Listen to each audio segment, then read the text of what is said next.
कि पाकिस्तान में बहुत सारी यूनिवर्सिटीज़ में मीडिया साइंस डिपार्टमेंट्स हैं, जर्नलिज़म डिपार्टमेंट्स हैं, मैस कम्युनिकेशन डिपार्टमेंट्स हैं, बहुत कुछ हैं, लेकिन साइंसी सहाफ़त को एक बाकायदा मज़मून के तौर पर कहीं नहीं पढ़ाया जा रहा। और इसी कमी को पूरा करने के लिए मैंने एक किताब, जो कि मेरे अपने 35 साल के तजर्बे का निचोड़ है, ये सन 2022 में शाया हुई थी, साइंसी सहाफ़त से मुताल्लिक़ है ये किताब।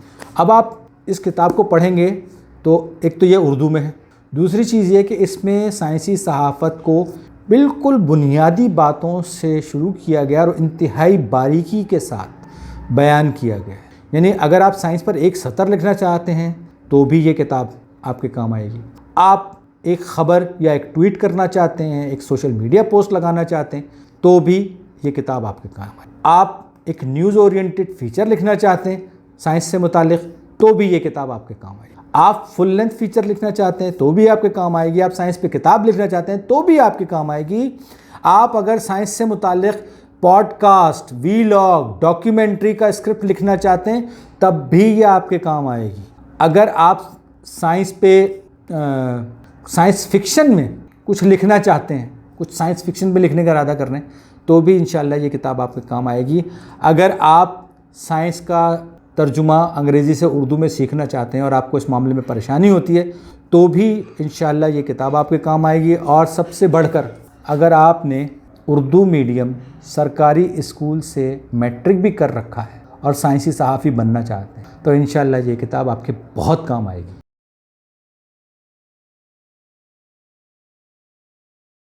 अस्सलामु अलैकुम, मेरा नाम है अलीम अहमद और आज हमारे बड़े पुराने दोस्त सैयद इरफ़ान अहमद की फ़रमाइश पर ये मैं अपनी मुख्तसर सी दास्तान हयात रिकॉर्ड करवा रहा हूँ। तो ये मैं बता दूँ कि मेरी तारीख़ पैदाइश है 29 जुलाई सन 1971, यानी इस वक्त जबकि मैं ये इंटरव्यू रिकॉर्ड करवा रहा हूँ तो मेरी उम्र 52 साल से कुछ महीने ज़्यादा हो चुकी है। अब आप अंदाज़ा लगा लीजिए। एक बात तो ये हो गई, इरफ़ान ने मुझसे पूछा कि तुम ये बताओ आवाम को, अपने हाज़रीन को जो देखने वाले हैं, कि तुम्हें ये पढ़ने लिखने का, साइंसी सहाफ़त में आने का शौक़ कैसे पैदा हुआ। तो इसका जो ताल्लुक़ है बराह रास्त वो है बचपन से। मैंने जिस घराने में होश संभाला वो अगरचे बहुत ज़्यादा मालदार, बहुत ज़्यादा अमीर तो नहीं था, मुतवस्सित तबके का घराना था। अब्बा वकील थे, अल्लाह ताला जन्नत में उनके दर्जात बुलंद करे। वालदा हाउस वाइफ थी, अपने वक्त में 12वीं जमात तक पढ़ी हुई थी। तो हमारे घर में लिखने पढ़ने का माहौल बहुत ज़्यादा था।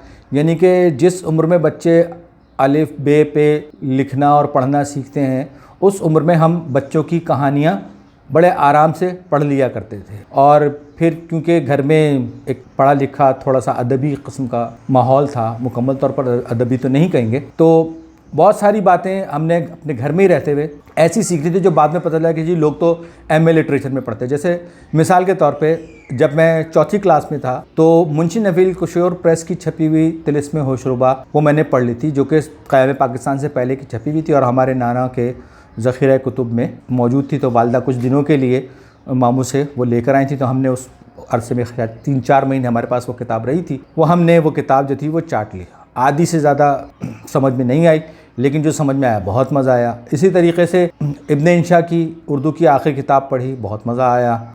अच्छा, दास्तान अमीर हमज़ा, बाग़ो बहार और क़िस्सा चहार दरवेश। ग़रज़ ये कि उर्दू ज़बान का उस वक्त का जो क्लासिकी या असरी अदब था वो हमने बस यूं ही पढ़ लिया। मतलब उसके पीछे कोई सोच का, किसी मंसूबे का दखल नहीं था, बस एक शौक़ था, पढ़ लिया।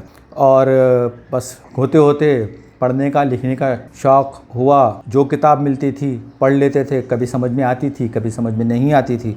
स्कूल में आ गए तो वो चीज़ और ज़्यादा परवान चढ़ी। और ये भी मैं बड़ी मज़े की बात मैं आपको बताना चाहूँगा कि मेरा ताल्लुक़ उस तबके से है जिसने सन 1970 और सन 1980 का जो अशरा था उस ज़माने में, जब मैं छठी जमात में आया हूँ, सन 1983 की बात है ये, तो उस वक्त पहली मरतबा हमने इंग्लिश में A for apple, B for bat पढ़ना शुरू किया था। यानी कि मेरी सारी की सारी बुनियाद पक्की उर्दू मीडियम वाली थी। बाग़-ए-लार जो कि यहाँ शू मार्केट पर है, बाग़-ए-लार स्कूल में सन 1977 में मेरा दाखिला हुआ और सन 1987 में वहाँ से मैट्रिक किया। ये सरकारी स्कूल हुआ करता था, वो उसी दौरान जब हम पढ़ रहे थे तो वो प्राइवेटाइज़ हो गया था, लेकिन था सब कुछ उर्दू मीडियम। हमें हमने जो कुछ भी पढ़ा मैट्रिक तक सिवाय इंग्लिश के बाकी सब कुछ उर्दू में था। ये बात, इस बात की वजाहत ज़रूरी। फिर पढ़ने लिखने का शौक़ होते होते वो कहते हैं ना कि एक दिन एक अखबार की कतरन नज़र से गुजरी, उसमें प्लैनेट एक्स की तलाश के बारे में एक मजमून था। थोड़ा बहुत समझ में आया, इंग्लिश बहुत अच्छी थी नहीं, वो कटिंग जो थे वो घर ले आए, उसको बैठ के पढ़ने लगे, डिक्शनरी उठा ली। मौलवी अब्दुल हक की जो लुग़त थी वो ज़माने में हमारे घर में हुआ करती थी, तो मौलवी अब्दुल हक की जो अंग्रेज़ी उर्दू लुग़त थी वो पढ़ के हमने अल्फाज, मायने, जैसा कि हमने स्कूल में सीखा था, उर्दू मीडियम वालों को इंग्लिश से उर्दू तर्जुमा सिखाया जाता था, तो हमने उस तरीक़े पर अमल करते हुए बनाया। आपको सुनकर ये हैरत होगी कि वो जो मज़मून जब तैयार हुआ है, एक तो 15 दिन लगे उसमें, दूसरे ये कि तर्जुमे के साथ साथ ये हुआ कि कुछ और चीज़ें भी उसमें शामिल करता गया। उस ज़माने में शाहकार बुक फाउंडेशन वालों का साइंस इंसाइक्लोपीडिया किस्तवार शाया होता था और उसकी पहली जो जिल्द थी वो फलकियात के बारे में, तो हमने उससे भी इस्तेफादा किया, उस इंसाइक्लोपीडिया से। ये सन 1987 जून जुलाई के महीने की बात मैं आपको बता रहा हूँ, यानी आज से लगभग 36 साल पहले। अब भाई हमने वो मजमून तैयार किया। मजमून तैयार करने में हमें निकले तकरीबन 15 दिन, 2 हफ्ते। अब जनाब हमने क्या किया, हमने सारे मजमून की सफाई सुथराई करके जैसा हमने स्कूल में लिखना सीखा था उस चीज़ को मद्देनज़र रखते हुए हमने भैया वो मजमून फ़ाइनल किया। आखिर में जब मजमून मुकम्मल हुआ तो बड़ा ज़बरदस्त और बहुत मज़ेदार इंकशाफ ये हुआ कि अल्फाज मायने वाली जो सफ़ात उनकी तादाद थी 7, और साफ़ शुदा मजमून जिसको हम फाइनल ड्राफ्ट कहते हैं वो जो था वो 6 सफ़ात पर मुश्तमिल। वो हम अब्बा के दफ्तर के रास्ते में हाजी बिल्डिंग जो पेपर मार्केट है वहाँ पे शाहकार बुक फाउंडेशन का ऑफ़िस था, साइंस मैगज़ीन का ऑफ़िस भी वहीं था। हम उस वक्त वो पढ़ना शुरू हो गए थे, साइंस मैगज़ीन, साइंस डाइजेस्ट दोनों पढ़ना शुरू हो गए थे। तो हम जाते जाते हमें पता चल गया था कि भाई ये दफ्तर यहाँ पर है। तो एक दिन जाते हुए साइंस मैगज़ीन के दफ्तर से होते हुए हमने वो मजमून उनके दफ्तर में ड्रॉप कर दिया, डाक से नहीं भेजा, अपना पता वगैरह सब कुछ लिख के उस पर हमने छोड़ दिया वहाँ पर। कोई 10 दिन या 11 दिन के बाद घर के पते पर एक छोटे से लिफाफे में सैयद कासिम महमूद, मेरे पहले उस्ताद सहाफ़त के, उनका एक छोटा सा ख़त आया जो पीले रंग की पर्ची पर उन्होंने 2 लाइनें लिखी थी और उसमें था कि बहुत अच्छी तहरीर है, जल्द शाया की जाएगी। और दूसरा जुमला ये था कि ये बेकायदगी हमज़ा से नहीं बल्कि बेकायदगी ऐन से है। मैंने अपने मजमून में बेकायदगी का इमला हमज़ा से कर दिया था, जो कि वो ऐन वाला बेकायद, क्योंकि कायद तो उसको कहते हैं रहनुमा को, और कायदा जो है वो उसूल ज़ाब्ते को कहते हैं। बस ये उन्होंने इतना सा ख़त लिखा था, हमें तो भाई खुशी के मारे पागल हो गए। उसके गालिबन 2 महीने बाद साइंस मैगज़ीन के शुमारे में वो मजमून छप गया, और ये मेरे जैसे बंदे के लिए एक बहुत बड़ी कामयाबी थी कि यार एक बड़ा रिसाला जिस साइंस मैगज़ीन मेरी ज़िंदगी की पहली तहरीर वहाँ छप रही है, हमें खुशी से पागल हो गए और भाई एक एक को पकड़ पकड़ के दिखाया। उसके बाद यूँ समझ लीजिए कि मेरा साइंसी सहाफ़त का सफ़र शुरू हो गया। और आपको ये जानकर शायद हैरत होगी कि मैं तो न्यूक्लियर साइंटिस्ट बनना चाहता था शुरू में, फिर बाद में मेरा जहन थोड़ा सा तब्दील हुआ तो मैं क्वांटम मैकेनिक्स की तरफ मेरा रुझान हो गया, और मैं आगे की जो तालीम है एमएससी फ़िज़िक्स के बाद वो मैं क्वांटम मैकेनिक्स में ही एमफिल और पीएचडी करना चाहता था। लेकिन कहते हैं ना कि एक सोच इंसान की होती है और एक सोच अल्लाह ताला की होती है। कुछ हालात ऐसे पैदा हुए कि जिन उस्ताद प्रोफेसर डॉक्टर खुर्शीद अतर सिद्दीकी, अल्लाह ताला जन्नत में उनके दर्जात बुलंद करे, सन 1995 में जब मेरा एमएससी हो चुका था तो सर मुझसे कहने लगे कि अली मैं जा रहा हूँ। मैंने कहा सर आप कहाँ जा रहे हैं? कहने लगे मुझे सऊदी अरब में जॉब मिल गई, गालिबन किंग अब्दुल अजीज़ यूनिवर्सिटी में, मैं वहाँ जा रहा हूँ अपनी पूरी फैमिली के साथ। उस ज़माने में एक उस्ताद के लिए 2 लाख रुपए की माहाना तनख्वाह बहुत बड़ी रकम होती थी, जबकि सरकारी ओहदे पर रहते हुए सरकारी मुलाजमत में एक उस्ताद को पाकिस्तान में उस ज़माने में गालिबन 60,000 या 70,000 रुपये मिला करते थे। खैर उन्होंने अपने तौर पे फ़ैसला लिया, तो मैंने कहा सर मेरे क्वांटम मैकेनिक्स में जो आपसे बात हो रही थी एमफिल और पीएचडी, ये कहेंगे किसी के भी अंडर में कर लो। मैंने कहा सर बात दरअसल ये है कि मुझे पता है यहाँ पर फिज़िक्स डिपार्टमेंट में किसको कितनी क्वांटम मैकेनिक्स मतलब उनके जाने से मुझे बड़ा धचका हुआ, लेकिन कहते हैं ना कुछ बातें कुदरत की तरफ से होती हैं, शायद कुदरत का एक फ़ैसला था मेरे लिए। हुआ ये कि मैंने जिन दिनों की मैं ये बात बता रहा हूँ उस वक्त मैं रेडियो पे काम कर रहा था, और रेडियो पे काम करते हुए मुझे 2.25 साल हो चुके थे। साइंस क्लब के नाम से एक प्रोग्राम था, वहाँ पर उन दिनों मैं असिस्टेंट प्रोड्यूसर ऑन कॉन्ट्रैक्ट हो चुका था, मतलब हमारा हर साल का कॉन्ट्रैक्ट रिन्यूअल होता था और 1300 रुपये मिलते थे महीने। फिर मेरी एक एडवर्टाइजिंग एजेंसी है मैक्सिम एडवर्टाइजिंग, वहाँ पर ट्रेनिंग कॉन्सेप्ट राइटर के तौर पे जॉब हो गई। फिर एक रिसाला निकला करता था राब्ता इंटरनेशनल के नाम से, वहाँ पे दरख्वास्त दे रखी थी, ऐसी भेज रखा था, उनकी तरफ से फ़ोन आ गया कि जनाब आइए आप इंटरव्यू दीजिए, वहाँ मेरा हो गया। ये बात मैं आपको बता रहा हूँ अक्टूबर सन 1995 की। तो अक्टूबर, नवंबर, दिसंबर, ये 3 महीने मेरे राब्ता इंटरनेशनल में गुजरे। इस दौरान सर खुर्शीद भी सऊदी अरब जा चुके थे। फिर दिसंबर में राब्ता इंटरनेशनल की जॉब छोड़ी और जनवरी सन 1996 में एक और रिसाला बड़ा मशहूर साइंस का निकला करता था, साइंस डाइजेस्ट, तो वहाँ पर मुझे जॉब ऑफर आ गई एसोसिएट एडिटर की। मैं वहाँ चला गया और साइंस डाइजेस्ट में ही उन दिनों में था, तो हमारे दोस्तों की एक बैठक हुई, सारे कॉलेज के, यूनिवर्सिटी के दोस्त जो आपस में एक दूसरे से वाकिफ़ थे, उन्होंने कहा चलो यार गेट टुगेदर करते हैं। तो अब वहाँ पर बैठ के हर कोई अपना अपना फ्यूचर प्लान डिस्कस कर रहा था कि क्या करना है, कैरियर क्या बनाना है, ये करना है, वो करना है। और उन्हीं दिनों कुछ सरकारी मुलाजमतों की इश्तहारात भी आए हुए थे। तो दोस्तों ने मुझसे पूछा कि यार अलीम बता ना, तू तेरा क्या इरादा है, तुझे क्या करना है, कोई कुछ बनना चाह रहा था कोई। तो मेरे से जब लोगों ने पूछा और ये भी कहा कि भाई तुम अप्लाई करो ये लेक्चरर की जॉब के लिए, MSc फिजिक्स हो गए हो। तो मैंने सरकारी जॉब के बारे में एक जुमला कहा था जो मुझे आज भी याद है कि मुझे मौत से पहले मरने का कोई शौक नहीं। लड़के, जाहिर बात है, इस तरह की बातें आमतौर पर जब यारों दोस्तों में होते तो टांग बहुत खींची जाती है। तो जितने भी दोस्त थे लगभग सब ने ही मुझे खूब गालियाँ दी। एंड अप मतलब आखिर में ये बात हुई कि भाई चलो ठीक है, तुम्हें सरकारी मुलाजमत नहीं करनी, तुम्हें टीचिंग नहीं करनी, करना क्या है, कोई तो कैरियर इख्तियार करोगे, बगैर कैरियर की लाइफ थोड़ी गुजरती है। वो पहला मौका था जब मैं संजीदा हुआ ये सोचने पर कि मुझे अपने कैरियर के लिए किस चीज़ का, किस टॉपिक का, किस शोबे का इंतखाब करना चाहिए। वो पहला मौका था। सोच विचार की, अपना जायज़ा लिया। अपना जायज़ा लेने के बाद जिस नतीजे पर पहुंचा वो ये था कि मुझे क्लासरूम टीचिंग का कोई शौक़ नहीं। यारों दोस्तों के बहनों को, भाइयों को पढ़ाना वो एक अलग बात है, वो भाईबंदी वाला मामला होता है, वो प्रोफेशन नहीं होता। इसके बरक्स जिस वक्त मैं ये बैठा हुआ सोच विचार कर रहा था, अल्हम्दुलिल्लाह उस वक्त मेरे 2000 से ज़्यादा तहरीरें, छोटी बड़ी तहरीरें शायाशुदा हालत में मौजूद। देखा जाए तो मैं साइंस मैगजीन का एडिटर रह चुका था, साइंस डाइजेस्ट का मैं उस वक्त एसोसिएट एडिटर था। इन बिटवीन इस पूरे अरसे में सन 1987 से लेकर और सन 1996 तक 9 साल के इस अरसे के दौरान मैं रेडियो पाकिस्तान पे 2.25 साल तक साइंस का एक प्रोग्राम कर चुका था। मुख्तलिफ अखबारात और रसाइल में मेरी साइंस से मुताल्लिक़ तहरीरें शाया हो चुकी थी। हत्ता के राब्ता इंटरनेशनल में भी मेरा जो ज़्यादातर जो काम था वो साइंस से रिलेटेड ही मज़ामीन वो मुझे दिया करते थे। तो मुझे इस बात का अंदाज़ा हुआ कि जो काम मैं करता आ रहा हूँ और जो अपना शौक़ से किया है मैंने, तो क्यों ना अपने शौक़ को अपना पेशा बनाया जाए। Why should not I convert my passion into my own profession. और फिर मैंने कहा चलो बड़ों से मशवरा किया जाए। तो अब मेरे साइंसी सहाफ़त में उस्ताद अज़मत अली ख़ान, अल्लाह ताला जन्नत में उनके दर्जात बुलंद करे, उनसे बात की, बहुत खुश हुए। अहमद नसीम संदेलवी मरहूम, अल्लाह ताला इनको भी जन्नत नसीब करे, उनसे बात की, वो भी बहुत खुश हुए। लेकिन सबसे नपातुला मशवरा मुझे जिन्होंने दिया वो थे प्रोफेसर डॉक्टर वक़ार अहमद ज़ुबैरी। ये डॉक्टर निसार ज़ुबैरी जो कि सहाफ़त का बहुत बड़ा नाम है, असातिज़ा में भी हैं, ये उनके बड़े भाई और वो भी अपने बहुत मोतबर नाम थे और हमारे अच्छे मिलने वालों में थे। तो मैं जब वक़ार ज़ुबैरी साहब के पास गया, ये सन 1996 का ज़माना चल रहा है और सेकंड हाफ है, यानी कि जुलाई के बाद के दिनों की बात बता रहा हूँ। तो वक़ार ज़ुबैरी साहब के पास बैठा, उनसे कहा सर ये मसला है और मैंने अपना जायज़ा लिया है पूरे 9 साल के ट्रैक रिकॉर्ड का, तो मैं इस नतीजे पर पहुंचा कि मुझे साइंस जर्नलिस्ट बनना चाहिए, साइंस जर्नलिज्म को अपना कैरियर बनाना चाहिए। याद रखिए उस वक्त मैं साइंस डाइजेस्ट में एसोसिएट एडिटर था और साइंस डाइजेस्ट के हालात बहुत अच्छे नहीं थे। उस वक्त भी 1996 में भी वो इदारा लगभग कोई 18 या 19 लाख रुपए का मकरूज था अलग अलग लोगों से और अलग अलग सूरतों में।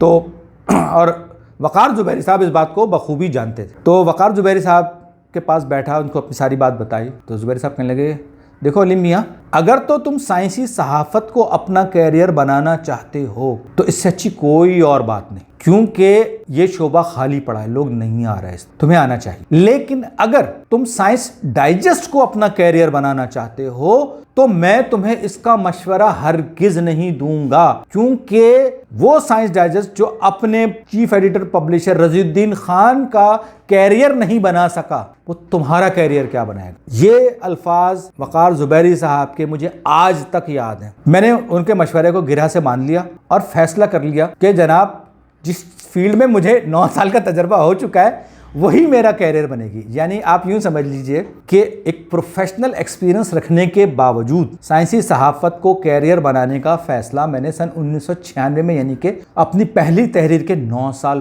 बाद किया। और ये भी एक बड़ी मतलब शायद ये अल्लाह ताला की तरफ से कुछ ऐसा था, कुदरत की तरफ से ऐसा था कि ऐसा हुआ।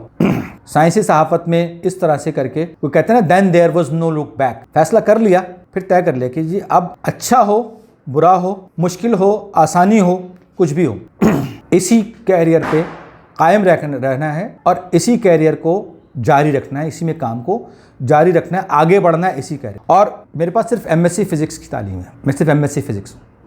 मैंने चाहे सहाफ़त हो या चाहे साइंसी सहाफ़त हो, इनमें से किसी भी चीज़ को एक प्रॉपर इंस्टीट्यूशनल मैनर में नहीं पढ़ा। मैंने सिर्फ लोगों को, अजमत साहब हुए, नसीम संदेलवी साहब हुए, एक साहब लिखा करते थे बड़ा अच्छा, मेरे दोस्त के बड़े भाई भी हैं, नासिर मोइन, डॉक्टर नासिर मोइन, उनको हमने बहुत पढ़ा। अनवर ज़हीर रहबर जर्मनी में होते, उनको बहुत पढ़ा।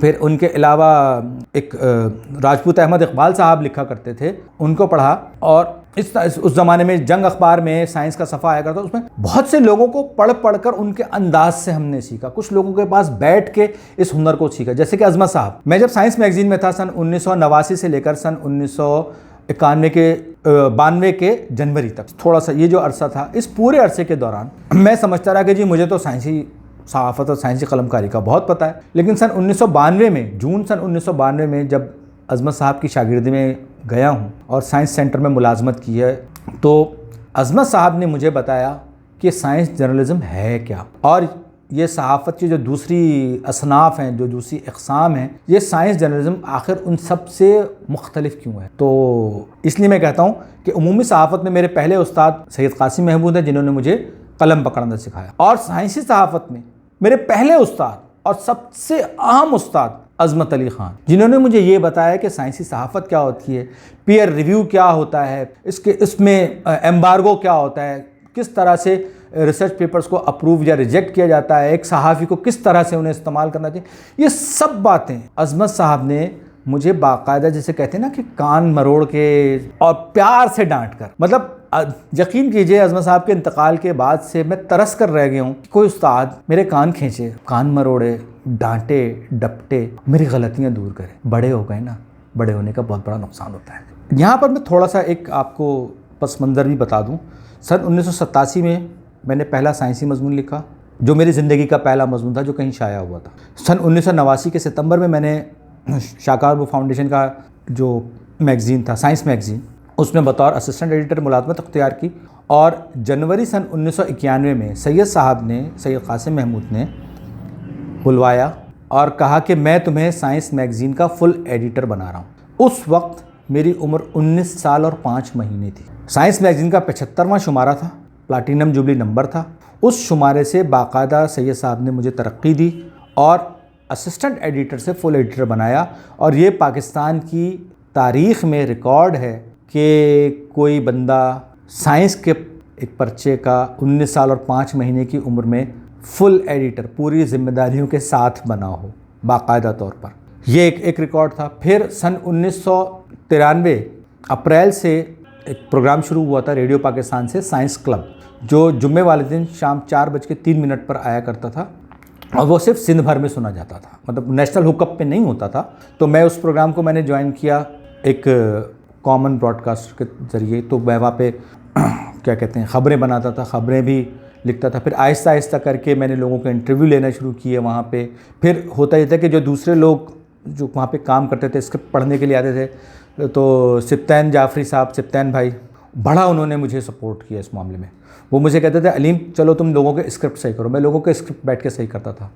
फिर सिप्तैन भाई का खुशदार ट्रांसफ़र हुआ सन 1995 का गालिबन ये कौन सा महीना था, मार्च का महीना था। मार्च के महीने में सिप्तैन भाई जब जा रहे थे खुशदार, तो जाते जाते जहाँ प्रोग्राम किसी और प्रोड्यूसर साहब को दिया गया, तो उन्होंने बाकायदा स्टेशन डायरेक्टर साहब से, जो उस वक्त कमर अली अब्बासी मरहूम वो उस ज़माने में स्टेशन डायरेक्टर थे, उन्होंने उनसे इसरार करके कहा कि अलीम को इसमें असिस्टेंट प्रोड्यूसर ऑन कॉन्ट्रैक्ट लगाएं, क्योंकि ये पहले दिन से इस प्रोग्राम के साथ हैं, ये किसी भी दूसरे प्रोड्यूसर के मुकाबले में इसकी बारीकियों को ज़्यादा समझता है। और उन्होंने मुझे ये बात कन्वे कर दी सन 1995 की।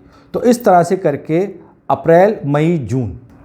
हुआ ये कि जब जून में मेरा वहाँ पे सिलसिला चल रहा था साइंस क्लब का, तो मैंने मुख्तलिफ़ जगहों पे अप्लाई कर रखा था। एक एडवर्टाइजिंग एजेंसी में भी अप्लाई कर रखा था, मैक्सिम एडवर्टाइजिंग। तो वहाँ चले गए, एडवर्टाइजिंग सीखने को मिला, लेकिन क्योंकि वो साइंस का डोमेन नहीं था तो मज़ा नहीं आ रहा था।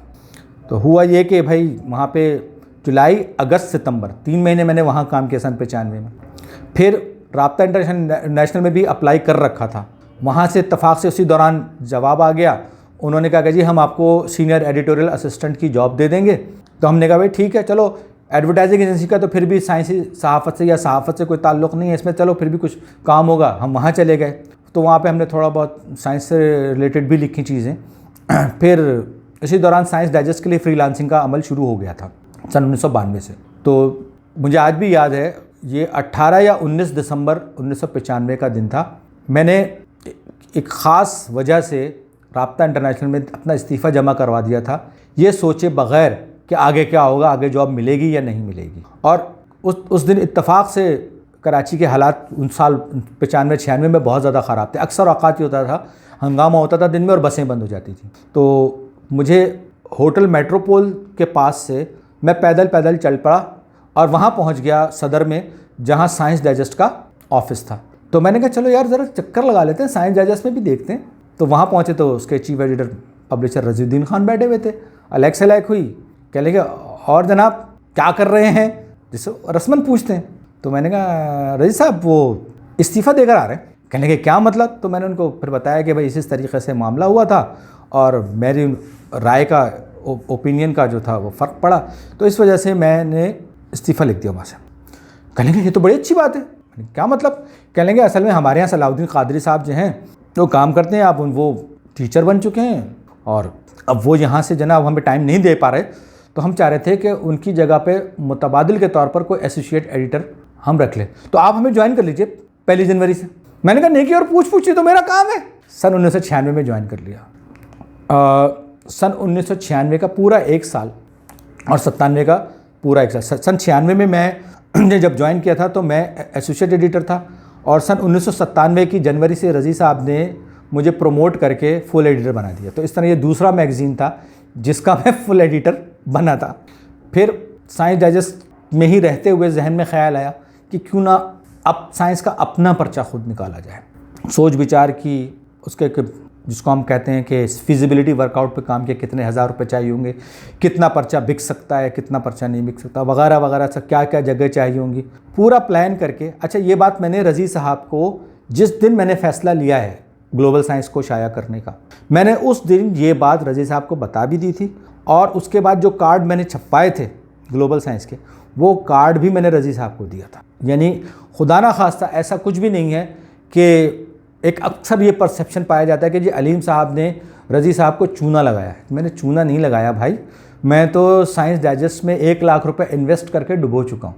ये बात मैं आज ऑन द रिकॉर्ड लाना चाहता हूँ। एक तो चीज़ ये हुई। दूसरी चीज़ जो हुई वो ये हुई कि अक्टूबर सन 1997 में पाकिस्तान की गोल्डन जुबली तकरीबात चल रही थी और पाकिस्तान साइंस फाउंडेशन के तहत 2 रोज़ा संपोजियम था साइंस जर्नलिज्म और साइंस राइटिंग पे इस्लामाबाद में। तो जब उसका इन्विटेशन रज़ी साहब के पास आया कि जी आप इसमें शिरकत करें और कुछ पढ़ें, तो मैंने रज़ी साहब से कहा कि इस बारे में मैं भी कुछ पढ़ना चाहूँगा, क्या मैं पढ़ सकता हूँ? तो रज़ी साहब कहने लगे अच्छा इस मामले में रज़ी साहब कभी मना नहीं करते थे। कहने लगे नेकी और पूछ अरे आपको पता नहीं है साइंस से मुतालिक इस तरह के जो सेमिनार और संपोजियम होते हैं ना, इनमें तो अक्सर लोग ऐन वक्त में बैकआउट कर जाते हैं, मुझे यकीन है आपके लिए जगह निकल आएगी। तो उन्होंने उसी वक्त फ़ोन किया, अब ज़माने में मोबाइल तो था नहीं, तो दफ्तर के फोन से फ़ोन किया उन्होंने। वहाँ पे एक सेक्रेटरी हुआ करती थी पाकिस्तान साइंस फाउंडेशन की मिसेस शाहीन खान, उनको फ़ोन किया, उनसे बातचीत की। उन्होंने कहा जी ठीक है आप बंदा ले आएँ, जाने आने का किराया भी दे देंगे और रिहाइश भी दे देंगे, कोई मसला नहीं है। तो इस तरह हमने सन 1997 की अक्टूबर में हमने पहली मरतबा एक प्रॉपर साइंस जर्नलिज्म से रिलेटेड संपोजियम में अपना मजमून, मैं उसको मजमून पढ़ना ही कहूँगा, वो कोई मकाला तो था नहीं, वो पढ़ा। अक्टूबर के महीने में जाने से पहले चूँकि मैं ग्लोबल साइंस के कार्ड छपवा चुका था, ग्लोबल साइंस के लिए हमने सनी प्लाजा में किराए का एक ऑफिस 6ठी मंजिल कमरा नंबर 650 पे ले लिया था। सब बातें रज़ी साहब के इल्म में थी और बखूबी इल्म में थी। तो मैंने कार्ड रखे, मैंने कहा रजी साहब मैं क्योंकि जनवरी से साइंस में ग्लोबल साइंस के नाम से अपना पर्चा निकालने जा रहा हूँ, आपके इल्म में ये बात है तो क्या आपकी तरफ से इजाज़त है कि मैं अपने आप को मुतारफ़ करवाऊँ आने वाले जरीदे माहनामा ग्लोबल साइंस के एडिटर की हैसियत से? रजी साहब ने कहा कोई बात नहीं, बिल्कुल करवाइए। तो मैंने वो कार्ड बाकायदा अपने सूट केस में रबड़ बैंड से बांध के रख लिए थे। इस्लामाबाद गए थे वो कार्ड मेरे से, लेकिन एक अंदर से आवाज़ आई, नहीं अलीम साहब तुम साइंस डाइजेस्ट की नुमाइंदगी कर रहे हो। वो कार्ड जैसे मेरे बैग में रखे हुए गए थे ठीक उसी तरह से वो बंधे हुए वापस आ गए। ये मैं अपनी बड़ाई बयान नहीं कर रहा हूँ, लेकिन एक बात उसूल की थी। दूसरी जो अहम बात हुई वहाँ पे, ये जो सहाफ़ी हैं सैयद तलत हुसैन, जो बड़े मशहूर सहाफ़ी हैं इस्लामाबाद के, उन दिनों जो पाकिस्तान टेलीविज़न से सुबह की नशरियात किया करते हैं, सन 1997 की बात बताऊँ। अब जब उन्होंने मेरी तकरीर सुनी, इत्तफाक से उनको भी इनवाइट किया गया था वहाँ पे कुछ बोलने के लिए। उन्होंने जब मेरा जो राग हम आलाप रहे थे साइंसी सहाफ़त का, उन्होंने कुछ तजावीज़ भी थी, बड़ा सरगर्मी के साथ मैंने हिस्सा लिया था उसमें। तो पहला इवेंट था मेरे लिए, और बहुत से कहते ना कि, और उस वक्त खून भी गर्म था भाई, ज़ाहिरी बात है 26 साल की उम्र थी, उस वक्त तो एनर्जी अपने उरूज पे होती है। तो जो चाय का वक्फा था उसमें सैयद तलत हुसैन मेरे पास आए, माशाल्लाह ये 6 फीट का लंबा कद, आके मुझसे कहने लगे आपने बड़ा अच्छा वो पढ़ा आप क्या? मैंने कहा मैं साइंस डाइजेस्ट से ताल्लुक़ रखता हूँ। अच्छा साइंस हमारा प्रोग्राम होता है? मैंने कहा जी हाँ वो सुबह का प्रोग्राम मैं देखता हूँ। कहने लगे आप उस पर तशरीफ़ लाइए कल परसों। मैंने कहा सर ये साइंस डाइजेस्ट का मैं मुलाजिम हूँ, अगर आपको बुलाना तो ये क्रेडिट मेरा नहीं है, ये क्रेडिट रज़ी साहब का जो इसके ओनर हैं, पब्लिशर हैं। मैंने कहा कहाँ है वो? तो फिर मैं रज़ी साहब को लेकर आया, मैंने कहा सर ये हैं, दोनों की मुलाकात करवाई। इस तरह गालिबन अक्टूबर का ही महीना था, 2 या 3 दिन बाद जब हम इस्लामाबाद में थे तो उन्होंने सैयद तलत हुसैन ने सुबह की नशरियात में रज़ी साहब का इंटरव्यू किया। मैं भी उनके साथ पख के तौर पे लग कर गया था, लेकिन मैं स्टूडियो से बाहर बैठा रहा। तो रज़ी साहब का इंटरव्यू हुआ। सन 1997 के दिसंबर में मैंने साइंस डाइजेस्ट छोड़ दिया। 1998 में ग्लोबल साइंस लॉन्च किया, माहनामा ग्लोबल साइंस। उसके लिए हम कंसल्टेशन, दोस्तों से मशवरे, बहुत सारी चीज़ें हम 6 महीने से तक करते रहे। कुछ दोस्तों ने यहाँ तक कहा यार क्या बात है, तुम लंबी मीटिंगें करते हो, मशवरे करते हो, ये करते हो, वो करते हो, सब कुछ करते हो, निकालोगे कब? मैंने कहा भाई जनवरी का शुमारा आएगा। तो ग्लोबल साइंस का शुमारा जनवरी, हमने ओरिजिनल प्लान किया था कि 25 दिसंबर सन 1997 को शाया हो जाएगा, लेकिन एक्साइटेड इतने थे, सब तैयारियां कर रखी थी, बहुत कुछ कर रखा था। तो वो शुमारा हमने 15 दिसंबर सन 1997 को छाप के मार्केट में दे दिया। और भाई जो उसकी पोस्टर कैंपेन भी रात में करते थे, सर्दियों के मौसम में, मैं, सुहेल यूसुफ, मेरा पार्टनर शकील, फिर उसका कज़न अदनान, उसका भाई रिजवान, भाई हम लोगों सारा सामान सुजुकी में लाद के निकलते थे। कभी शहर के उस हिस्से में ग्लोबल साइंस के पोस्टर लगा रहे हैं, कभी उस हिस्से में पोस्टर लगा रहे हैं। लोगों ने कहा 200-300 बिक जाएगा, बहुत है। हमने कहा अल्लाह मालिक है भाई। एक हमारे बड़े अच्छे दोस्त भी हैं, मैं नाम नहीं लूँगा, बुज़ुर्ग हैं, सहाफ़ी हैं, मेरे लिए बड़े भाई की तरह से, उन्होंने जना झिल्ला कर मुझसे ये बात कही थी। मैंने कहा अबे फाके मर जाएगा, मत निकाल साइंस का पर्चा, इस तरह से उनका लहजा था। मैंने कहा यार अब तो पेट पे पत्थर भी बांधने पड़े, करेंगे। लेकिन फिर उस पर उन्होंने मुझसे एक मशवरा दिया जो आगे चलकर मेरे बहुत काम आया, और वो मशवरा ये था कि देखो अलीम, तुम ग्लोबल साइंस निकाल तो रहे हो, अगर आने वाले वक्त में कभी तुम्हारे सामने 2 रास्ते हों कि किसी का एहसान ले लो या किसी से कर्जा ले लो, कर्जा कभी मत लेना, एहसान ले लेना। उस मशवरे पर मैंने आगे चल के अमल किया। ग्लोबल साइंस में वो मशवरा मेरे बहुत काम आया। ग्लोबल साइंस की लॉन्च में वक़ार ज़ुबैरी साहब का मशवरा कि साइंस जर्नलिज्म को अपना कैरियर बनाना, साइंस डाइजेस्ट को अपना कैरियर ना बनाना, ये काम आया। और ग्लोबल साइंस को रन करते वक्त, हत्ता के सन 1996 में वो पर्चा बंद हो गया, उस वक्त तक वो मशवरा कि अलीम एहसान ले लेना, कर्जा ना लेना, ये मशवरा मेरे बहुत काम आया। तो ग्लोबल साइंस की अशात में सन 2016 से अब तक तात्तुल है, और उस पर मैं आपसे बाद में बात करूँगा। लेकिन हुआ ये कि लोगों के मशवरे आपके काम आते हैं। लोग आपको जो अच्छे आपके मुखलिस दोस्त होते हैं, बाज़ दफ़ा आपको बहुत सख्त बात कह जाते हैं मशवरे के लिए, लेकिन चूँकि वो आपसे मुखलिस है, वो आपको गलत राह नहीं दिखाते।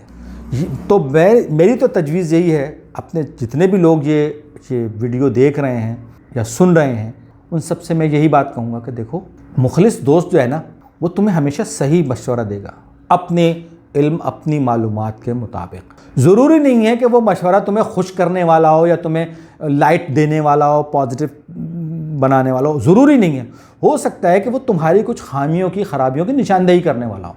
तो इस बात को जहन में रखना बहुत ज़्यादा ज़रूरी है। ग्लोबल साइंस निकला शुरू में तो सच्ची बात यह है कि हम बिल्कुल एवरेज चले, आहिस्ता आहिस्ता करके हमने उसमें कंप्यूटर की चीज़ें डालना शुरू की। मतलब यूँ कहना चाहिए कि ग्लोबल साइंस निकला, पहला शुमारा जिसकी डेट लाइन थी जनवरी सन 1998 थी। उस वक्त से आहिस्ता आहिस्ता करके चलना शुरू हुआ। फिर कुछ कारोबारी मसाइल हुए, पार्टनरशिप के मसाइल हुए, पार्टनरशिप ब्रेक हुई जून सन 1998 में। तो क्योंकि घर वालों का पैसा लगा हुआ था ग्लोबल साइंस पे, तो अब्बा ने, वालिद साहब ने, हमारे नईम अहमद मरहूम मेरे वालिद साहब, अल्लाह ताला जन्नत में उनके दर्जात बुलंद करे, तो अब्बा जी ने कहा वसीम भाई से कि भाई अलीम जो है ना, इसको पढ़ने लिखने का शौक़ है, ये लेन देन पैसा पाई के मामले में इसको बिल्कुल समझ बूझ नहीं है, तो ये काम तुम संभालोगे। तो वसीम भाई ने ज़िम्मेदारी कबूल की। तो जुलाई सन 1998 से वसीम अहमद साहब यानी मेरे बड़े भाई, मेरे भाईजान, वो ग्लोबल साइंस के मैनेजिंग एडिटर बने। और वो वाक़तन मैं कहूँगा कि वो एक बहुत बड़ा पॉजिटिव चेंज था। क्यों? इसलिए कि मुझे रुपया पैसे के चक्कर में नहीं पड़ना था उसको, मैं काम पर फोकस करने के काबिल हुआ। ऐसा नहीं था कि मैं बिल्कुल बेफिक्रा था, मैं सोचता था कि हाँ यार, हम चीज़ों को कॉस्ट इफेक्टिव कैसे बना सकते हैं, लेकिन किससे कितना लेना है, किसको कितना देना है, किसको कहाँ फ़ोन करना है, पिन करना है, वो मेरा हेडेक नहीं था, वो वसीम भाई का हेडेक था। तो इस तरह से करते करते अल्लाह ताला ने करना हुआ। पाकिस्तान साइंस फाउंडेशन ने हमारा मैगज़ीन अप्रूव कर लिया, जून से उसकी सप्लाई जाना शुरू हुई। फिर जून के बाद फिर होते होते जब डॉक्टर अताउर रहमान का ज़माना आया तो वो शुमारे की तादाद बढ़ाकर 1000 कर दी गई। फिर उसके बाद मज़ीद गालिबन सन 2005 में 1500 शुमारा हमारा हो गया। तो ये कि हमें जो साइंस फाउंडेशन वाले वो पैसे नहीं देते थे, बल्कि होता था शुमारा ख़रीद लेते थे और शुमारा ख़रीदने के बाद उसकी पेमेंट भिजवाते थे। इसी फार्मूले पर वो साइंस डाइजेस्ट भी ख़रीदा करते थे। तो कहने का मतलब ये कि ग्लोबल साइंस में एक तो ये हमें सहूलत रही, दूसरी चीज़ ये कि अल्हम्दुलिल्लाह हमारा जो कस्टमर बेस जिसको कहते हैं, हमारे जो क़ारीन, हमारे जो ख़रीदार, ख़रीद के पढ़ने वाले, उन लोगों की तादाद माशाल्लाह अच्छी खासी थी। और हमारा औसत ये था कि एक शुमारा अगर एक बंदा ख़रीदता था तो कम से कम 10 अफराद उसको पढ़ते थे। और ये बात हमें लोगों के उस ज़माने में ईमेल इतनी आम नहीं थी, हमें खतूत के ज़रिए ये बात पता चलती थी। और लोग जो थे वो बड़े खुश होते थे कि जी साइंस का कोई पर्चा निकला एक नए लबो लहजे के साथ, जिसमें कंप्यूटर की भी मालूमात हैं। ये वो अल्लाह ताला की तरफ से ऐसा हुआ कि देखते ही देखते ग्लोबल साइंस जो है पाकिस्तान की साइंसी सहाफ़ती तारीख़ का एक तारीख़ साज जरीदा बन गया। तारीख़ साज कैसे, ये भी मैं आपको बता दूँ। All Pakistan newspaper society Pakistan में जितने भी प्रिंट मीडिया से रिलेटेड पब्लिकेशन, चाहे वो अखबार हों चाहे वो रसाइल व जराइद हों, ये उनका एक प्लेटफॉर्म है। तो ग्लोबल साइंस सन 2002 में ऑल पाकिस्तान न्यूज़पेपर सोसाइटी यानी APNS का एसोसिएट मेंबर बना। ये बात है मार्च सन 2002 की। और उसके बाद जनवरी सन 2008 में हमें फुल मेंबरशिप दी गई। ये पाकिस्तान की तारीख़ में रिकॉर्ड है कि साइंस का कोई पर्चा, वो भी उर्दू का पर्चा, वो न सिर्फ ये कि एसोसिएट मेंबर बनाओ बल्कि फुल मेंबर बनाओ। ग्लोबल साइंस से पहले वाहिद अमली साइंस था जो APNS का एसोसिएट मेंबर बन पाया था। लेकिन हम लोग अल्हम्दुलिल्लाह ये कि हम, क्योंकि मेरी एक आदत है, आपको अंदाज़ा हो रहा होगा कि मैं बोलने का बहुत शौकीन हूँ, तो APNS के प्लेटफॉर्म पे भी मुझे कुछ ना कुछ बोलते रहने का था, लोगों से क्रॉस शेयरिंग कर रहा हूँ तो नज़रों में आने लगा। तो चाहे वो हमीद हारून साहब हों, चाहे वो सरमद साहब हों जंग ग्रुप वाले, चाहे वो आमिर महमूद हों ख़वातीन डाइजेस्ट वाले, तो वो लोग मुझे नोटिस करना शुरू कर दिया। फिर लोगों से अलग से अलग बढ़ाई, लोगों से, ये आदत है मेरी, ये इससे किसी फ़ायदे का हुसूल नहीं था इसमें। तो उन्होंने, हमने एक साहब का वक़ार यूसुफ अज़ीमी का नाम लेना मैं बतौर ख़ास चाहूँगा। वक़ार भाई ख्वाजा शमसुद्दीन अज़ीमी के बड़े साहबजादे, मेरे लिए वो बड़े भाई की तरह से हैं। और ख्वाजा शमसुद्दीन अज़ीमी मेरे नाना के क्योंकि मुरीद हैं और सिलसिला अज़ीमिया मेरे सगे नाना का शुरू किया है, वो इस बहस का मौजू नहीं है। तो वक़ार भाई ने बड़ी हेल्प की क्योंकि वो APNS के सीनियर मेंबर्स में शुमार होते हैं रूहानी डाइजेस्ट की तरफ से। तो वक़ार भाई ने कहा कि तुम APNS के लिए अप्लाई करो। हमने उनके कहने पर APNS में अप्लाई किया। वो बाकायदा उन्होंने भैया बैठ के अपनी मीटिंगों में कहा कि जी साइंस का पर्चा है। लोगों ने कहा हाँ यार साइंस का पर्चा है, और कोई भी पर्चा इस वक्त साइंस का APNS मेंबर नहीं है, डाइवर्सिफाइड नहीं, और पॉलिटिकल मैगजीन्स आ रहे हैं, न्यूज़ एंड व्यूज़, इस तरह की चीज़ें आ रही हैं, सब कुछ हो रहा है, लेकिन नहीं आ रहा तो साइंस का पर्चा नहीं आ रहा। तो इस तरह से हमारी अप्रूवल बहुत कम टाइम में हो गई। फिर जब एसोसिएट मेंबरशिप को 2-3 साल गुजर गए तो वक़ार भाई कहने लगे कि भाई अब वक्त आ गया, तुम लोग फुल मेंबरशिप के लिए अप्लाई करो। तो वक़ार भाई के कहने पर, वक़ार यूसुफ अज़ीमी के कहने पर हमने वो दरख्वास्त दी कि जी हमारी एसोसिएट मेंबरशिप को फुल मेंबरशिप में तब्दील किया जाए। उन्होंने, होता ही है कि इसका तरीका ये होता है कि ये केस टलते हैं, लेकिन हुआ ये कि एक तो मैं खुद एक्टिवली पार्टिसिपेट करता था, दूसरे वक़ार भाई ने भी, जो वो बड़े जो गवर्निंग बॉडी होती है, जो कोर कमेटीज़ जो होती हैं इसकी, जो मेंबरशिप वगैरह अवार्ड करती हैं, वो कहते थे कि भाई अब ये लोग पाबंदी से छाप रहे हैं, देखो ये स्ट्रगल कर रहे थे, इनको मेंबरशिप देने में, फुल मेंबरशिप देने में क्या कहा होता है, ओरिजिनल भी कंटेंट भी ओरिजिनल है। तो उन्होंने कहा भाई ठीक है करते। तो हमारी अल्हम्दुलिल्लाह ये हुआ कि सन 2005 में हमारा केस, 5 या 6 में हमारा केस गया था फुल मेंबरशिप का, वो सन 2008 में हमें फुल मेंबर बना दिया गया। और ये मैं समझता हूँ कि बहुत बड़ा एक एजाज़, एक रिकॉर्ड था। मैं साथ के साथ हर उस शख्स को अपने तौर पर क्रेडिट देता जा रहा हूँ जिसने मेरे प्रोफेशन में या ग्लोबल साइंस में हमारे साथ ताउन किया। सच्ची बात है, मैं अपने मोहसिनों को भूलने वाला नहीं। बेशक वो बाद में मेरे बारे में गलत राय हो गई हो उनकी, इससे कोई फ़र्क नहीं पड़ता। उन्होंने मेरे साथ नेकी की, अच्छाई की, और मैं समझता हूँ कि उसमें उनका पूरा क्रेडिट बनता है। तो ग्लोबल साइंस अल्हम्दुलिल्लाह इसने 200 शुमारे बड़ी पाबंदी के साथ 200 महीनों में पूरे किए। ये बड़ा रिकॉर्ड था। इस दौरान हम कुछ 10 या 15 खुसूसी शुमारे भी लेकर आए। हमने दुनिया ज़माने के टॉपिक्स कवर किए। मैं आपको छोटी सी मिसाल देता हूँ।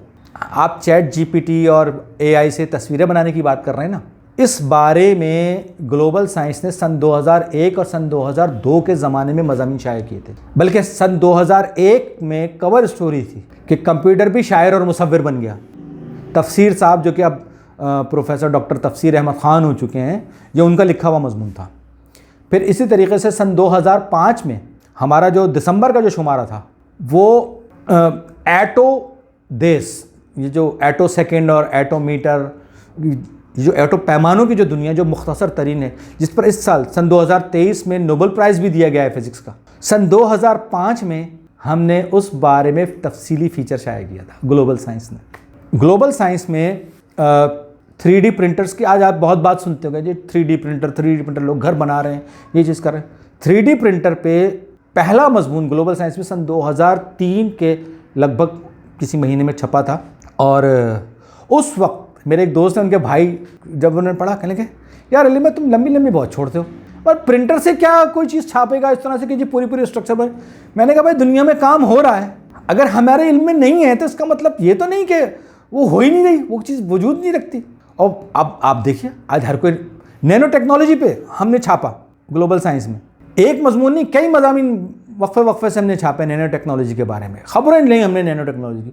लोग उस ज़माने में कहते थे यार नैनो टेक्नोलॉजी क्या है। आज आप देखिए सारी दुनिया, आपका स्मार्टफोन, आपकी कौन सी ऐसी चीज़ है जो हाई टेक हो और उसमें नैनो टेक्नोलॉजी इस्तेमाल ना हो रही हो। हमने नैनो टेक्नोलॉजी पे छापा, अल्हम्दुलिल्लाह शाया की चीज़ है। अच्छा, इसी तरीके से बहुत सारी चीज़ें जो ग्लोबल साइंस ने की। और बिल्कुल अगर मैं न्यूट्रलिटी के साथ गैर जानिबदार होते हुए मैं कहूँ तो अल्हम्दुलिल्लाह ग्लोबल साइंस ने एक तारीख़ रक़म की। फिर ये हुआ, आपकी उम्र बढ़ती है तो कुछ मसाइल होते हैं। 2014 में अगस्त का महीना था हमारा, ग्लोबल साइंस के 200 शुमारे पूरे हो गए। लेकिन तब तक ये हुआ कि मेरी तबीयत में कुछ गड़बड़ होना शुरू हो गई थी। 2015 में मेरे साथ ब्लड प्रेशर का और कोलेस्ट्रॉल का मसला शुरू हुआ। आपको नज़र आ रहा होगा ये मोटापा, क्योंकि काम की नौयत ऐसी, ज़्यादातर आपको बैठना पड़ता है, उस चीज़ के असरात होते होते होते काबू से बाहर होने लगे, तबीयत बिगड़ना शुरू हुई। अगर आपको याद हो तो सन 2015 का साल था जब कराची में शदीद गर्मी पड़ी थी, जो हीट स्ट्रोक आया था। रमज़ान के महीने में मेरी एक आदत है कि मैं नफली रोज़े रखता नहीं, रमज़ान का रोज़ा छोड़ता नहीं, ख़त्म बात। मैं कहता हूँ कि भैया अल्लाह ताला ने रमज़ान के रोज़े फ़र्ज़ किए, कुरान में हुक्म आया है, ये तो रखने ही रखने हैं। नफली रोज़ों का अगर आप नहीं भी रखेंगे ना, अल्लाह ताला नहीं पूछेगा आपसे। तो इसलिए भैया हम कहते हैं यार कुछ भी हो जाए। तो 2015 में ये हुआ था कि मैं पड़ गया बीमार, और ऐन उस वक्त बीमार पड़ा जब रमज़ान का महीना सर पे था और हीट वेव चल रही थी। मैंने कहा कुछ भी हो जाए, जान चली जाए, रोज़ा नहीं छोड़ना रमज़ान का। नतीजा ये हुआ कि अल्लाह ताला ने जान तो नहीं ली, लेकिन तबीयत और ज़्यादा ख़राब हो गई। अच्छा, तबीयत की ख़राबी का असर जो था वो ग्लोबल साइंस पे भी पड़ा। उसके फ़ौरन बाद मेरा कोलेस्ट्रॉल का और ब्लड प्रेशर का मसला शुरू हो गया। फिर चलते तबीयत बहुत ज़्यादा वक्फे से ख़राब हुई, ओवर बर्डन। क्योंकि ग्लोबल साइंस उस वक्त हुआ ये था कि कुछ लोगों ने कौम की खिदमत करने के लिए ग्लोबल साइंस के स्कैंड कॉपीज़, ताज़ा तरीन शुमारे की स्कैंड कॉपीज़ इंटरनेट पे डालना शुरू कर दी थी।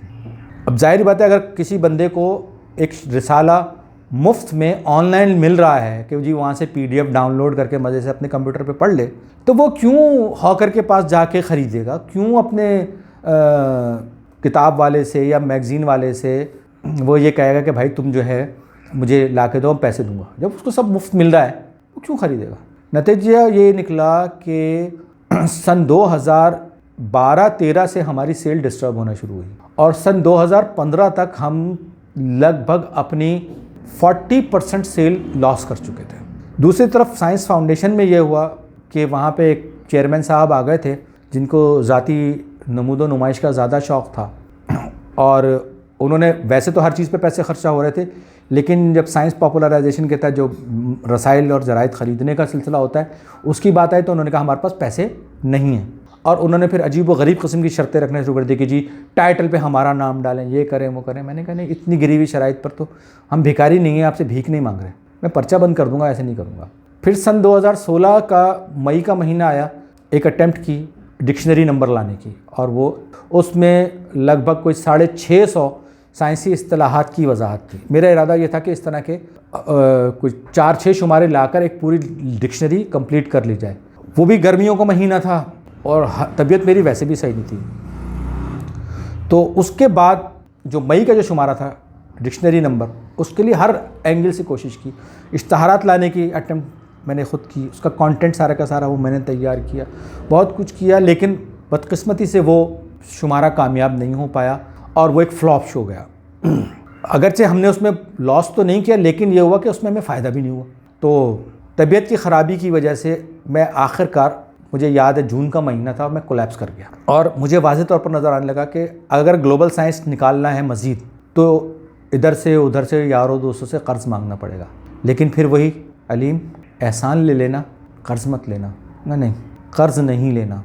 तय कर लिया ग्लोबल साइंस बंद करना। आपको शायद यकीन ना आए, अल्लाह ताला का फ़ैसला था शायद ये, क्योंकि जब मैंने सिर्फ सोचा था, किसी से बात भी नहीं की थी, मतलब ज़बानी तौर पर किसी एक फ़र्द से भी तज़किरा नहीं हुआ था। ये बात है 23 या 24 जून सन 2016 की सन 2016 की 23 या 24 जून का दिन था। अचानक मुझे सुहेल यूसुफ, मेरे पहले शागिर्द बहुत अजीज़ दोस्त, उनकी कॉल आ गई। यार वो उन दिनों एक्सप्रेस डिजिटल, जो express.p वेबसाइट है, उसमें साइंस और टेक्नोलॉजी की खबरें वगैरह वो देखा करते थे एक शिफ्ट में, वहाँ पर 2 शिफ्टों में काम होता है। सुहेल का फ़ोन आया, यार अलीम हमारा एक बंदा जो है ना वो बग़ैर नोटिस के वो छोड़ के भाग गया है और वो जो है ना साइंस की खबरें देखा करता था। यार अब बंदा फ़ौरी तौर पे चाहिए। मैंने दिल में कहा कि लगता है अल्लाह ताला ने मेरा रिस्क अब ग्लोबल साइंस से ख़त्म कर दिया है, अब मेरा रिस्क एक्सप्रेस से जारी होने वाला है। क्योंकि जो तनख्वाह वो ऑफ़र कर रहे थे वो तनख्वाह ग्लोबल साइंस में मेरी तनख्वाह से डबल थी। ये मैं आपको बता दूँ, मैं ग्लोबल साइंस का पब्लिशर था, चीफ एडिटर था, सब कुछ था, लेकिन ये नहीं था कि मैं उसमें सब कुछ हूँ। ये उसूल के तौर पर तय किया गया था कि जैसे दूसरे मुलाजमीन तनख्वाह लेते हैं, ठीक उसी तरह मैं भी तनख्वाहदार मुलाजिम रहूँगा अपने ही इदारे में। ये बहुत ज़रूरी था। तो ग्लोबल साइंस में जितनी मेरी तनख्वाह थी उससे दुगनी तनख्वाह मुझे एक्सप्रेस में मिल रही थी। तो मैंने दिल में से मैंने कहा अल्लाह ताला ने लगता है ये बंदोबस्त कर लिया। गए, इंटरव्यू हुआ, मालूम यह हुआ कि जो head of department Awaisur Rahman Khan, उन तक सुहेल ने पता नहीं मेरे बारे में क्या पहुँचाया हुआ था। वो मुझसे डरे हुए भी थे, इंस्पायर भी थे। मैंने कहा आप मेरा टेस्ट तो ले लीजिए।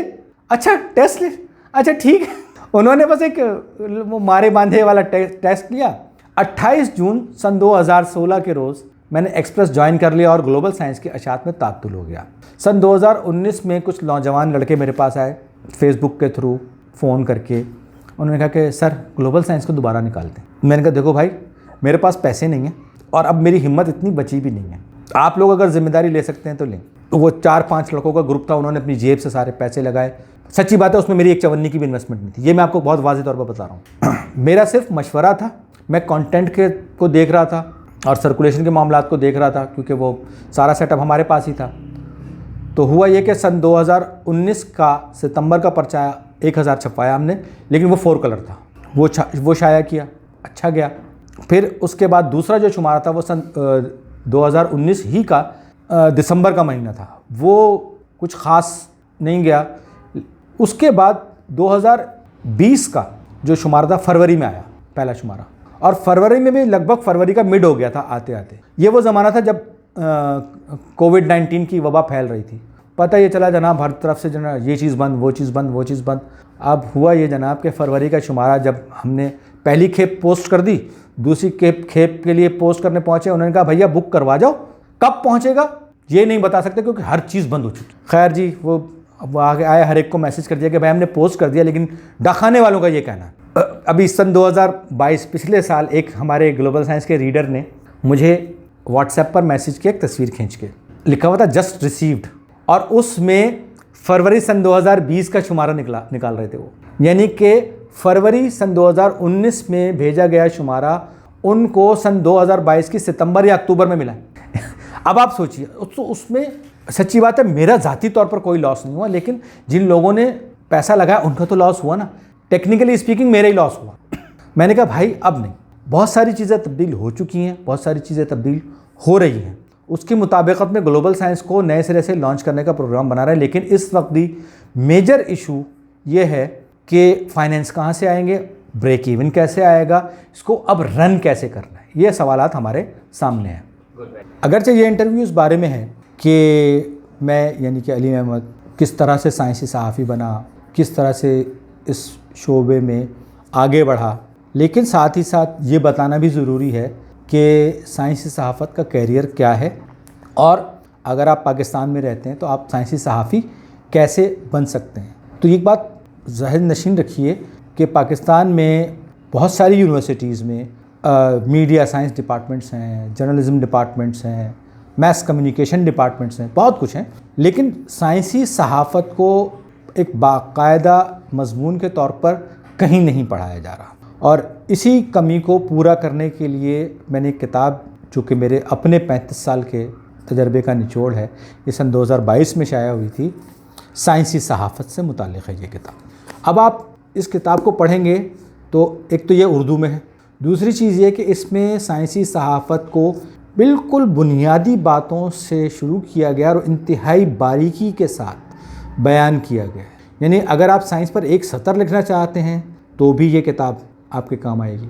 आप एक ख़बर या एक ट्वीट करना चाहते हैं, एक सोशल मीडिया पोस्ट लगाना चाहते हैं तो भी ये किताब आपके काम आएगी। आप एक न्यूज़ ओरिएंटेड फ़ीचर लिखना चाहते हैं साइंस से मुतालिक तो भी ये किताब आपके काम आएगी। आप फुल लेंथ फ़ीचर लिखना चाहते हैं तो भी आपके काम आएगी। आप साइंस पे किताब लिखना चाहते हैं तो भी आपके काम आएगी। आप अगर साइंस से मुतालिक पॉडकास्ट, वीलॉग, डॉक्यूमेंट्री का स्क्रिप्ट लिखना चाहते हैं तब भी ये आपके काम आएगी। अगर आप साइंस पे साइंस फिक्शन में कुछ लिखना चाहते हैं, कुछ साइंस फिक्शन पे लिखने का इरादा कर रहे हैं तो भी इंशाल्लाह ये किताब आपके काम आएगी। अगर आप साइंस का तर्जुमा अंग्रेज़ी से उर्दू में सीखना चाहते हैं और आपको इस मामले में परेशानी होती है तो भी इंशाल्लाह ये किताब आपके काम आएगी। और सबसे बढ़कर अगर आपने उर्दू मीडियम सरकारी स्कूल से मैट्रिक भी कर रखा है और साइंसी सहाफ़ी बनना चाहते हैं तो इंशाल्लाह ये किताब आपके बहुत काम आएगी। मैंने अपने पूरे तजर्बे का निचोड़ सन 2021 तक का जो मेरा तजुर्बा था उस सारे के सारे तजुर्बे का निचोड़ एक एक चीज़ मैंने इसमें लिख दी है, इस तरह से कि उसे पढ़कर आप आसानी से चीज़ों को समझ सकें। मैं ये चाहूँगा कि आप इस किताब को एक मरतबा पढ़कर ज़रूर देखिए। और अगली जो कोशिश मेरी है, अल्लाह ने चाहा तो अगले 1 साल में, 1 से 1.5 साल में अगली कोशिश मेरी ये होगी कि इंशाल्लाह एक बाकायदा साइंसी सहाफ़त का निसाब मुरतब किया जाए जो कि ग्रेजुएट लेवल के लिए हो, साइंस के स्टूडेंट्स के लिए भी हो और सहाफ़त के स्टूडेंट्स के लिए भी हो। और वो उस निसाब पर जो मुख्तलिफ़ जो यूनिवर्सिटीज़ हैं उनमें बातचीत की जाए कि भाई वो अपने लोगों को तैयार करें ताकि पाकिस्तान में किसी न किसी सूरत साइंस जर्नलिज़म या साइंस राइटिंग की इंस्टीट्यूशनलाइजेशन हो। आप इस बात से अंदाज़ा लगाइए कि इस वक्त पाकिस्तान में जो लोग अपने आप को साइंसी सहाफ़ी कहते हैं या तो वो साइंसी सहाफ़त के नाम पर मेडिकल रिपोर्टिंग कर रहे होते हैं, लेकिन मेडिकल रिपोर्टिंग में भी ज़्यादातर उनकी ख़बरें मार्केटिंग से रिलेटेड होती हैं कि इस दवा के इतने पैसे बढ़ गए, इस दवा से ये मसला हो गया, लेकिन जो मेडिकल साइंस है वो मेडिकल साइंस को नहीं जानते। इसी तरीके से जो एनवायरमेंटल रिपोर्ट, बहुत माजरत के साथ, जो एनवायरमेंटल रिपोर्टर्स हैं, एनवायरमेंटल राइटर्स, एनवायरमेंटल जर्नलिस्ट हैं, वो एनवायरमेंट के इम्पैक्ट की तो बात कर रहे होते हैं, लेकिन जो एनवायरमेंट की जो साइंस है, क्लाइमेट साइंस है, वो उसके बारे में कुछ भी नहीं जानते। हत्ता कि उन्हें अक्सर को ये भी नहीं पता होता कि जी हवा गर्म होगी तो ऊपर उठेगी, ठंडी होगी तो नीचे आएगी। उनको वेपर साइकिल्स का, वाटर साइकिल के बारे में, जो पानी का चक्कर होता है कि जी समंदर में जाता है, बड़े पैमाने पर भाप बनती है, भाप उठती है, उससे बादल बनते हैं, वो फिर क्या कहते हैं, पहाड़ी इलाकों की तरफ हवा के उसमें जाते हैं। अक्सरियत को ये मालूम ही नहीं। हम ज़्यादातर, हमारे यहाँ जो लोग साइंस का काम कर रहे हैं वो उस तरह से रिपोर्टिंग नहीं कर रहे जैसे कि एक साइंस जर्नलिस्ट को करना चाहिए। आपको मैं मिसाल देता हूँ, भी हाल ही में चैट जीपीटी पे लोगों ने बहुत कुछ लिखा। मुझे कोई बता सकेगा कि कितने पाकिस्तान के साइंसी सहाफ़ी हैं जो अपने आप को साइंसी सहाफ़ी कहते हैं? वो लोग, कितने लोग ऐसे हैं जो चैट जीपीटी के जो पीछे आर्टिफिशियल इंटेलिजेंस इस्तेमाल हुई है उससे वाकिफ़ है? कोई जानता है? नहीं जानता। वेटेड कोरिलेशन के बारे में किसको पता है? स्टैटिस्टिकल टेक्निक्स के बारे में किसको पता है? मैं ये नहीं कहता कि आप माहिर हो जाएं, लेकिन एटलीस्ट कम से कम आपको उस साइंस का एक इजमाली खाका मालूम होना चाहिए। तो ये चीज़ें जो है साइंसी सहाफ़त का सीखना बहुत ज़्यादा ज़रूरी है, साइंस को जानते हुए साइंस जर्नलिज्म करना। तो मुझे उम्मीद है कि इंशाल्लाह पढ़ने वालों के लिए ये किताब बहुत मुफीद साबित होगी। और बिल्कुल मैं सच सच कहूँगा तो ये जो मेरा जो ज़ाती तजर्बा है, ये कोई ऐसा नहीं है कि ये फ़िलहाल किसी कॉलेज में, किसी यूनिवर्सिटी में पढ़ाने वाली किताब है। ये एक ऐसी किताब है, आप इसको चाहें तो एक अपनी बेड साइड बुक बना सकते हैं, सिरहाने रख दिया, सुकून से पढ़ते जा रहे हैं, इस तरह से कीजिए। और मुझे उम्मीद है कि इंशाल्लाह आपको पसंद आएगी। तो अगर आपको ये किताब नहीं भी पढ़नी तो आप इंटरनेट पर जाइए, आप साइंस जर्नलिज्म और साइंस राइटिंग के कीवर्ड्स तलाश कीजिए, वहाँ पे आपको बहुत सारा मवाद मिल जाएगा। यहाँ तक कि world federation of science journalist जो है, उनकी वेबसाइट पर एक बाकायदा कोर्स पड़ा हुआ है साइंसी सहाफ़त का, जो कि उन लोगों के लिए है जो कि तरक्की पजीर ममालिक में, जो कहते हैं अंडर डेवलप्ड ग्लोबल साउथ, उन लोगों के लिए है। आप उसे भी पढ़ सकते हैं। उसके अलावा अभी हाल ही में MIT का जो प्रोग्राम है, नाइट साइंस जर्नलिज्म प्रोग्राम, उसके तहत उन्होंने एक किताब शाया की है। कई ऑथर्स हैं उसके, वो भी आपको मिल जाएगी KSJ की वेबसाइट पर, वो रिसोर्सेज में मौजूद है।